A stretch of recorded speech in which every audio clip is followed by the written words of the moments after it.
La loi Pinel, votée en 2014, n'est pas que la loi qui propose des biens locatifs en défiscalisation. Elle contient également quelques gourmandises à destination des exploitants ou gestionnaires de résidences concernant l'article 606. Jugez-en plutôt.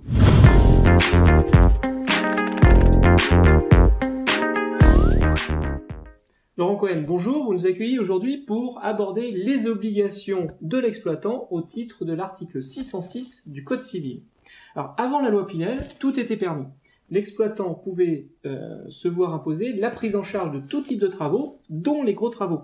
Et désormais, qu'en est-il depuis la promulgation de cette fameuse loi Pinel ? Alors, la loi Pinel a modifié quelque peu, effectivement, l'équilibre entre les investisseurs et les exploitants de résidence, notamment effectivement dans la résidence louée meublée, depuis effectivement le mois de février 2014, pour toute conclusion, donc rédaction d'un nouveau bail ou renouvellement effectivement d'un nouveau bail commercial, il n'est plus possible d'imposer au gestionnaire de la résidence, donc le gestionnaire c'est aussi le locataire de la résidence, la prise en charge des gros travaux.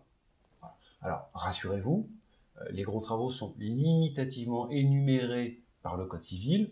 On pourra, par exemple, pointer la notion de ravalement ou alors effectivement la notion de changement de toiture. Alors, si on prend l'exemple d'un changement de toiture, c'est, on va dire, avec 40 000 euros à diviser par le nombre de copropriétaires.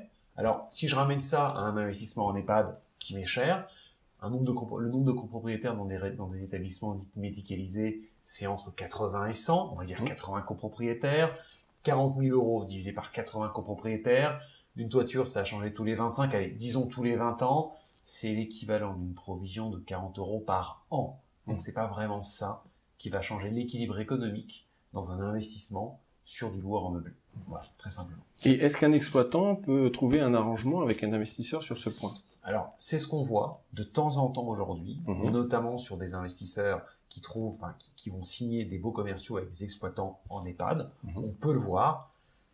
Il se trouve effectivement qu'après consultation avec des avocats spécialisés en droit immobilier ou alors des notaires, nul n'est censé effectivement disconvenir à une disposition d'ordre public. C'est-à-dire qu'on ne peut pas imposer l'article 606 à un exploitant ou à un locataire. Voilà. Alors, l'avenir nous dira si j'étais trop strict dans cette interprétation. A priori, de toute façon, d'un point de vue de l'équilibre financier, il n'y a pas une grosse différence.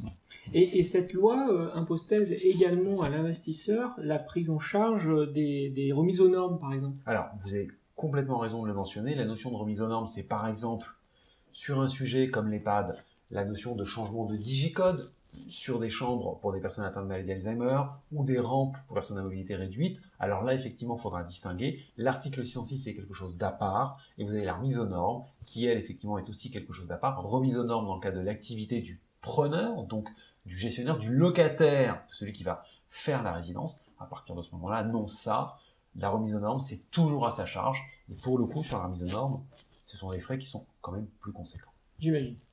Donc finalement, nous pouvons retenir que la loi Pinel conduit à ce que les gros travaux soient à la charge de l'investisseur. Tout à fait. Pour avoir un avis d'expert, nous vous conseillons de prendre contact avec Laurent Cohen qui saura vous guider en fonction de votre profil d'investisseur et de vos attentes. À très vite pour une nouvelle minute de l'investisseur averti.